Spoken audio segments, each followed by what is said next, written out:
दोस्तों, धर्मवीर भारतीय जी का लिखा हुआ गुनाहों का देवता कोई आम उपन्यास नहीं है, बल्कि एक अनोखा अनुभव है। प्यार, त्याग और समाज के दबाव की ये कहानी पीढ़ियों से लोगों के दिलों को छू रही है। कहानी शुरू होती है इलाहाबाद शहर से, जहां हम ऐसे किरदारों से मिलते हैं जो अपनी भावनाओं और समाज की उम्मीदों के बीच जूझ रहे हैं। गुनाहों का देवता इंसानी मन की गहराइयों में उतरता है, प्यार, कर्तव्य और हमारे द्वारा लिए गए फैसलों की पेचीदगियों को उजागर करता है। कहानी के किरदार भले ही काल्पनिक हों, लेकिन वे असली लगते हैं। उनकी भावनाएं स्पष्ट होती हैं, उनके संघर्ष रिलेटेबल होते हैं। भारती जी ने बड़ी कुशलता से एक ऐसी कहानी बुनी है जो एंगेजिंग और थॉट प्रोवोकिंग दोनों है, जो पाठक पर एक अमिट छाप छोड़ती है। इस दिलचस्प कहानी के केंद्र में हैं 4 अविस्मरणीय किरदार: चंद्र, सुधा, बिंती और पम्मी। चंद्र एक प्रतिभाशाली और आदर्शवादी युवक, एक प्रसिद्ध वैज्ञानिक का दत्तक पुत्र है।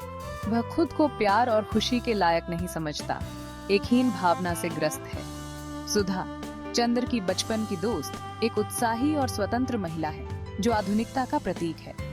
चंद्र के लिए उसका प्यार शुद्ध और अटूट है, लेकिन सामाजिक मानदंड और उनके पारिवारिक संबंध उनके रास्ते में रोड़े अटकाते हैं। बिंती, चंद्र की चचेरी बहन, उसके लिए एक मौन और निस्वार्थ प्रेम का हार्बर करती है। वह त्याग की प्रतिमूर्ति है, जो अपनी खुशी से बढ़कर चंद्र की खुशी को रखती है। पम्मी, एक जीवंत और आधुनिक महिला, चंद्र के जीवन में एक ताजी हवा की तरह प्रवेश करती है। उसकी सोच को चुनौती देती है और भावनाओं के एक बवंडर को जन्म देती है। कहानी खूबसूरती से चंद्र और सुधा के बीच प्यार के खिलने को दर्शाती है, जिसकी पृष्ठभूमि है आजादी के बाद का भारत। उनके साझा सपने, बौद्धिक खोज और बिना कहे समझी जाने वाली बातें एक ऐसा बंधन बनाती हैं जो आम नहीं है। हालांकि उनकी प्रेम कहानी पारंपरिक प्रेम कहानियों से बिल्कुल अलग है। चंद्र अपने अतीत और सामाजिक दबावों के बोझ तले दबा हुआ सुधा के लिए अपनी भावनाओं को व्यक्त करने के लिए संघर्ष करता है। वह उस औरत से प्यार करने के अपराध बोध से जूझता है जो उसके लिए लगभग एक बहन की तरह है, जो उनके समाज में एक वर्जित रिश्ता है। दूसरी ओर सुधा उनके रिश्ते की जटिलताओं को अपनी शालीनता और दृढ़ संकल्प के साथ संभालती है, उन मानदंडों को चुनौती देती है जो उन्हें अलग करने की धमकी देते हैं। चंद्र और सुधा का रिश्ता बिना कहे समझी जाने वाली बातों की ताकत का प्रमाण है। उनकी प्रेम कहानी भव्य इजहार की नहीं, बल्कि साझा खामोशी, जानकार निगाहों और एक गहरे जुड़ाव की कहानी है, जिसे शब्द व्यक्त नहीं कर पाते। वे एक दूसरे की संगति में सुकून पाते हैं। उनकी बातचीत साहित्य और दर्शन से लेकर भविष्य के लिए उनकी आशाओं और सपनों तक होती है। हालांकि उनका अनकहा प्यार एक दो-धारी तलवार है। ये उन्हें समाज के फैसले से तो बचाता है, लेकिन उन्हें अपनी सच्ची भावनाओं को खुलकर व्यक्त करने से भी रोकता है। उनके प्यार और सामाजिक उम्मीदों के बीच यह निरंतर खींचतान एक ऐसी टेंशन पैदा करती है जो पाठक को अपनी सीट से बांधे रखती है।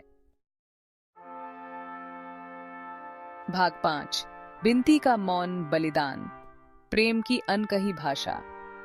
बिंती का किरदार निस्वार्थ प्रेम और त्याग का प्रतीक है। वह चंद्र से बहुत प्यार करती है, लेकिन चुप रहना पसंद करती है। अपनी खुशी से बढ़कर उसकी खुशी को रखती है। उसका प्यार पॉजेसिव नहीं, बल्कि लिबरेटिंग है। वह चंद्र के लिए सबसे अच्छा चाहती है, भले ही इसके लिए उसे अपनी इच्छाओं का त्याग ही क्यों न करना पड़े। बिंती चंद्र के जीवन में एक मूक रक्षक देवदूत बन जाती है, हमेशा उसका साथ देने और उसकी देखभाल करने के लिए तैयार रहती है, तब भी जब वह उसकी भावनाओं की गहराई से अनजान रहता है। उसका किरदार एक मार्मिक याद दिलाता है कि कभी-कभी प्यार का सबसे बड़ा काम जाने देना होता है। भाग 6, पम्मी बदलाव की प्रेरक। पम्मी के चंद्र के जीवन में प्रवेश से उसके द्वारा बनाया गया नाजुक संतुलन बिगड़ जाता है। उसका आधुनिक दृष्टिकोण और जीवंत व्यक्तित्व चंद्र की सोच को चुनौती देता है और उसे अपनी इच्छाओं का सामना करने के लिए मजबूर करता है। पम्मी भारतीय समाज के बदलते चेहरे का प्रतिनिधित्व करती है, जहां महिलाएं अब पारंपरिक भूमिकाओं से संतुष्ट नहीं हैं। चंद्र के जीवन में उसकी उपस्थिति एक उत्प्रेरक के रूप में कार्य करती है, जो उसे सामाजिक मानदंडों पर सवाल उठाने और अपनी निष्क्रियता के परिणामों का सामना करने के लिए प्रेरित करती है। हालांकि कहानी में पम्मी की भूमिका अपेक्षाकृत छोटी है, लेकिन यह एक अमिट छाप छोड़ती है, जो चंद्र और पाठकों को तेजी से बदलते भारत में पुरुषों और महिलाओं के बीच विकसित होती गतिशीलता का सामना करने के लिए मजबूर करती है। भाग 7, गलतफहमियां और दिल टूटना। जैसे जैसे कहानी आगे बढ़ती है, गलतफहमियां पैदा होती हैं, जिससे चंद्र और सुधा के बीच दरार पैदा हो जाती है। चंद्र का अपनी भावनाओं को व्यक्त करने में असमर्थता और सुधा का अभिमान दुर्भाग्यपूर्ण घटनाओं की एक श्रृंखला की ओर ले जाता है, जो उन्हें अलग करने की धमकी देते हैं। उनका अनकहा प्यार उनकी सबसे बड़ी बाधा बन जाता है, जो उन्हें दूसरों के जोड़ तोड़ और समाज के कठोर निर्णयों के प्रति संवेदनशील बना देता है।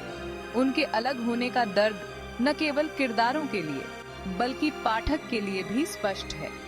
भारती जी ने दिल टूटने, लालसा और पछतावे की कच्ची भावनाओं को बखूबी पेश किया है, जिससे पाठक किरदारों की दुर्दशा के साथ सहानुभूति रखता है। भाग 8, बलिदान की कीमत, प्यार की परीक्षा। बिंती के बलिदान की भारी कीमत चुकानी पड़ती है। प्यार का उसका निस्वार्थ कार्य जहां एक तरफ चंद्र की खुशी सुनिश्चित करता है, वहीं उसे भावनात्मक रूप से थका हुआ और दिल टूटा हुआ छोड़ देता है। उसका किरदार उन अक्सर अनकहे बलिदानों पर प्रकाश डालता है, जो महिलाएं, परिवार और सामाजिक अपेक्षाओं के लिए करती हैं। चंद्र भी अपनी निष्क्रियता के परिणामों से जूझता है। उसे बिंती के बलिदान की गहराई और उसके द्वारा दिए गए दर्द का एहसास होता है। उसके अपराध बोध का बोझ और अपनी गलतियों का एहसास उसे आत्म खोज और मुक्ति की यात्रा पर ले जाता है। भाग 9, मुक्ति और स्वीकृति। उपन्यास के उत्तरार्ध में चंद्र में एक परिवर्तन आता है।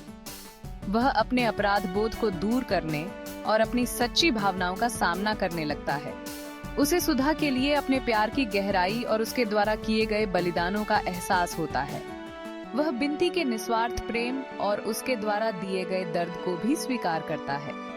कहानी एक बिटर स्वीट समाधान पर समाप्त होती है, जहां चंद्र और सुधा एक दूसरे की बाहों में सुकून पाते हैं। वहीं बिंती का बलिदान उनके दिलों में बसता है, जो प्यार की जटिलताओं और इसके द्वारा मांगे जाने वाले बलिदानों की निरंतर याद दिलाता है। भाग 10, स्थायी विरासत, एक कालातीत क्लासिक। गुनाहों का देवता एक कालातीत क्लासिक है, जो आज भी पाठकों को मंत्रमुग्ध कर देता है। प्रेम, त्याग, सामाजिक दबाव और मानवीय रिश्तों की जटिलताओं का इसका अन्वेषण आज भी उतना ही प्रासंगिक है जितना पहले था। भारती जी की उत्कृष्ट कहानी कहने की कला और ऐसे किरदार गढ़ने की उनकी क्षमता, जो वास्तविक और रिलेटेबल लगते हैं, ने इस उपन्यास को भारतीय साहित्य के इतिहास में एक अमर स्थान दिलाया है। गुनाहों का देवता केवल एक कहानी नहीं है, यह एक दर्पण है जो मानवीय भावनाओं की जटिलताओं और दिल के मामलों में हमारे सामने आने वाली कालातीत दुविधाओं को दर्शाता है। यह उन सभी के लिए अवश्य पढ़ना चाहिए जो एक अच्छी प्रेम कहानी का आनंद लेते हैं और मानवीय स्थिति में गहराई से उतरना चाहते हैं।